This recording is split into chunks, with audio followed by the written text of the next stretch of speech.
Olá, sejam bem-vindos ao programa Vida de Empresário. Hoje, meu amigo Arthur, obrigado pela presença. Vamos falar sobre a segunda geração da Litobani. Arthur, presente-se ao nosso assinante e depois conversaremos. Primeiro eu queria agradecer o convite, Rica. É uma honra estar aqui com você e poder comentar um pouco sobre a nossa empresa.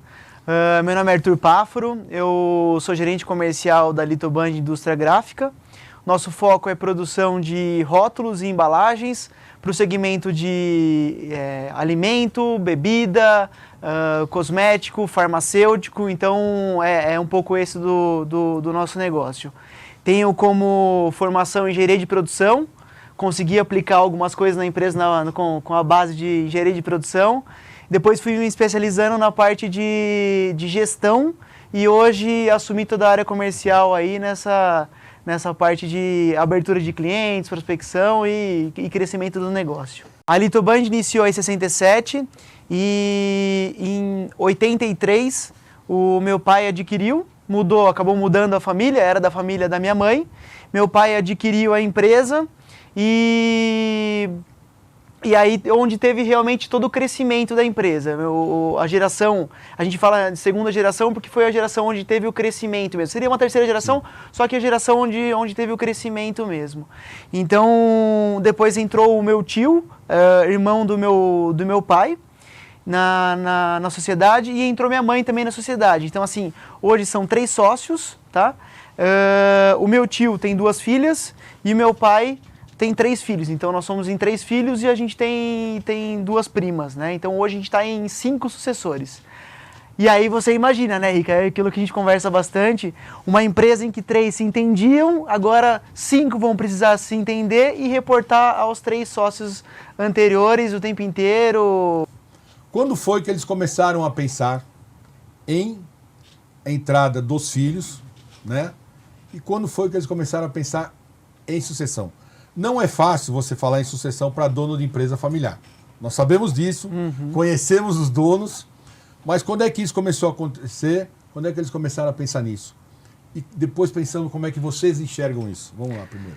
O pensamento dos filhos assumindo o negócio já é algo que vem há bastante tempo. A ação de começar a colocar em prática a estrutura da empresa, a gente começou mais forte há 3 anos atrás. Nós buscamos apoio da Fundação Dom Cabral, através de um programa de gestão por excelência que eles têm, que é o PAEX, né? E dali a gente começou cada vez mais a profissionalizar a empresa, a gente começou a estruturar os processos, cada vez mais ter indicadores tangíveis. Então a gente começou com essa estrutura. E com a profissionalização a gente identificou a necessidade de trazer uma consultoria focada em família. Então a gente viu que não bastava você ter todos os indicadores na mão se a família não se entendia. Então foi bem nessa transição. Como eu comentei, os 3 sócios se entendem bem, se entendem muito bem e tem muita paixão pelo negócio, né? Então, como você passa o amor, como você passa a paixão para os sucessores. Então, não basta você ter uma empresa lucrativa, uma empresa em que os funcionários se dão bem, se os sucessores não se dão bem ou se os sucessores não sabem a função dele no negócio. Porque sucessão é uma coisa, porque o que a gente vê é que sucessor é sempre muito bem formado. Sim. Muito bem qualificado. Sim. Fala vários idiomas, conhece o mercado mundial muito bem, mas na maioria das vezes não tem a paixão, não tem aquela paixão no olho, não tem aquele negócio.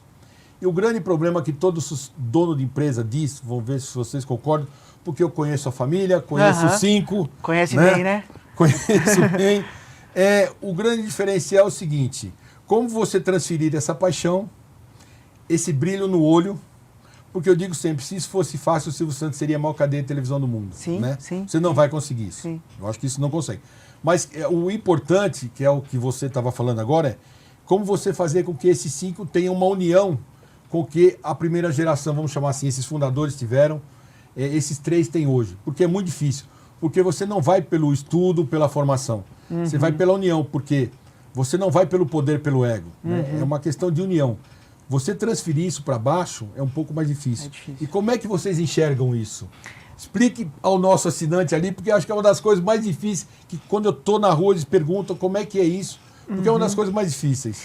A gente está, inclusive, nesse processo, Rica, com o apoio até da Rica Associados, a gente estava construindo esse trabalho de analisar os indicadores que foram criados, melhorar os indicadores, analisar a descrição de cargos, funções, quais funções precisariam para a área, buscar profissionalização cada vez mais de acordo com a área e também buscar com que nós, sucessores, um trabalho que a gente se entenda cada vez melhor. Esse ponto é difícil. E sempre reportando a base.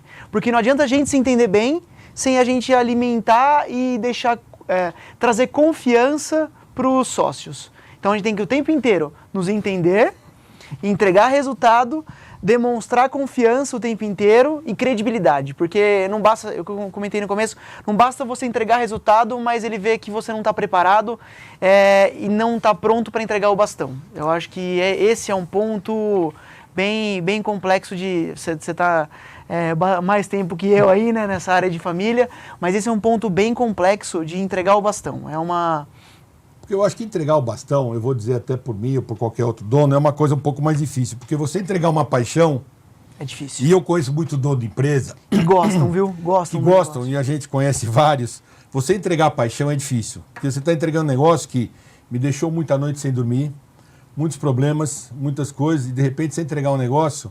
Porque o meu filho, independentemente da idade, filho ou filha, porque lá você tem primas e tem irmã, sim. Tal, a gente sempre imagina que eles vão pensar e agir como a gente. É o grande erro que a gente comete. Né? Sim. Conheço seus pais, conheço seu tio. Sim. E a gente sempre imagina, não vai acontecer isso. Sim. O mercado mudou, a geração mudou, a gente estava conversando aqui anteriormente, tecnologia, inovação, algumas coisas mudam. Sim. Né? E a geração anterior imagina que, eu não sei se isso é certo ou errado, cada um tem o seu jeito de pensar. Que chegar às 7h30 da manhã é uma forma correta de pensar. Muitos donos de empresa acham que chegar às 7h30 da manhã, eu estou dando um exemplo de número de entrada, Sim. é a forma correta de gestão e muita gente questiona. Eu sou um cara que chego cedo, costumo chegar cedo e acho que não chegar. Então, é difícil você chegar num denominador comum. Sim. Né? Porque você tem que transferir liderança. E a liderança eu acho que é o mais difícil. Porque conhecimento... Todos os gestores, e a gente conversa bastante sobre isso, estou me alongando um pouco sobre isso. Não, é importante. O conhecimento o sucessor tem demais. Sim. Mas o respeito do funcionário eu acho que é mais difícil. Que é combinado não é caro, Que é combinado não é caro. Porque, assim, muitos que a gente vê foram de calça curta para a empresa. Sim. E esse funcionário fala assim, esse cara amanhã vai mandar em mim. E eu acho que a grande dificuldade, não sei se é o que vocês passam ou qualquer outro, você tem vários amigos que são sucessores, se essa é a grande dificuldade, porque não é o conhecimento. O conhecimento, muitas vezes, o sucessor tem muito mais que o dono. Mas é entender o negócio, a cultura e o respeito do funcionário. Eu não sei se é isso que você pensa ou como é que é. A cultura da empresa é muito importante, né? Então não adianta, nós já tivemos até a passagem de um CEO que veio do mercado e que veio com os valores dele nesse momento. Então, se você trazer só resultado, mas não alimentar o que a família acha importante, não vai para frente, não se sustenta. Então, você tem que enxergar a família de uma forma diferente, não só como um negócio, e para conseguir ter perpetuidade, né? É isso mesmo. Perpetuação do negócio. Perpetuação. Não, porque a família, ela quer, e todo dono de empresa quer, que aquilo que ele construiu é perpetuação do negócio. Ponto. Como é que você transfere isso em legado? Fazendo com que a família se entenda. Porque o dono, quando chama para fazer a sucessão, a primeira coisa que ele quer, a família se entenda. Né? Ele fala, vou fazer conselho de administração. Porque para ele, conselho de administração, vou dar o exemplo de toda a família, é o que é? A família se entender. Sim. Porque algumas palavras para eles são desconhecidas, né? Então, essa perpetuação, essa sucessão, nada mais é do que a primeira para a segunda e a segunda para a terceira, um entendimento entre a família. Vocês estão passando por esse processo, Sim. que de vez em quando existe uma rusga, Sim. não é fácil, né? Porque tem dessa primeira para a segunda e tem entre vocês a divergência. Sim. Tem em qualquer lugar, não estou dando exemplo de vocês, estou dando de todo mundo. Então, como vocês vão fazer, vocês entendem, você está passando por esse processo, amenizar essa divergência entre vocês estou dando um exemplo, porque pode ser você ou qualquer outro, Sim. porque vocês são em 5 que vão ter o percentual de comando igual entre todos vocês para poder comandar um negócio que dura 50 anos para não destruir amanhã. Daquele velho ditado de pai rico, filho nobre, neto pobre. Sim, e até você comentou de perpetuar o negócio, porque assim, eu não posso pensar nem só como família, nem só como empresa e nem só em lucros, em resultados. Tem que pensar num todo, tem que participar. Eu falo que eu costumo participar de várias reuniões. Um momento eu estou vendendo, um momento eu estou analisando um negócio, um momento eu estou só como família. E nessa parte de como a gente se entender, cada um tem que entender o seu papel na sucessão, o seu papel dentro do cargo e o seu papel como apoio na família. Então, eu tenho que me preocupar com as minhas primas, tenho que me preocupar com o meu irmão, eles têm que se preocupar para que a gente se entenda cada vez mais e consiga reportar aos sócios de uma maneira confiável para que isso seja tranquilo e o negócio perpetue. Porque eu vou dar um exemplo que seu pai sempre fala. Muitas vezes a divergência existiu entre os sócios, Sim. dentro da sala, mas na hora que abrir a porta, Tava resolvido. acabou o problema.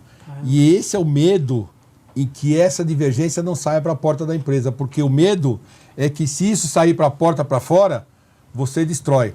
Sim. Porque o ego entre os sócios mata o negócio. Sim, sim. Mas isso é uma questão. Então, meu amigo, nós estamos chegando no final do nosso programa. Eu queria que você desse as suas considerações finais. Eu falei que 15 minutos. E você preocupado, mandou um monte de pergunta, mandou. A gente não pode falar. Que você fizesse as suas considerações finais como sucessor. O que você daria de conselho, porque você passa por isso. Tem sócios que você não escolheu e que todo sucessor não escolhe. E eu pergunto a alguns irmãos, você seria sócio do seu irmão? 99% diz que não, mas não tem jeito. Qual a sua observação que você faria ao nosso assinante, que você daria? Acho que primeiro eu buscaria entender do negócio. Eu acho que entender tão bem quanto os sócios, quanto os criadores é difícil, mas busque entender o negócio, busque entender como você pode trazer inovação para o negócio como um todo. Depois você tem que buscar como reportar através de indicadores, o que eles se sentem confortáveis. Às vezes é só um faturamento, às vezes é só a abertura de região, às vezes é só a abertura de clientes. Traga o que os sócios se sentem confortáveis para dar continuidade no negócio. E o principal, valores da empresa e entendimento como família. Eu acho que esse é o principal link aí que precisa ter. Você ouviu bem os sócios da geração acima, né? Porque isso é o que eles buscam realmente entre os 5, porque eles acham que se conseguirem isso, eles conseguem manter o negócio da empresa. Arthur, eu te agradeço, de verdade. Obrigado, Rica. Obrigado. Viu que acabou o estresse, como é fácil falar? Vou te entregar um livro de presente. Muito obrigado. Muito obrigado. Bacana. Que fique aí, obrigado por tudo, pelo carinho, pela atenção de você ter vindo, pelo trânsito. Agradeço a oportunidade. Obrigado por tudo. Se você quer ver esse e outros programas, veja o nosso site, inscreva-se no nosso canal e deixe o seu like. Muito obrigado e até a próxima.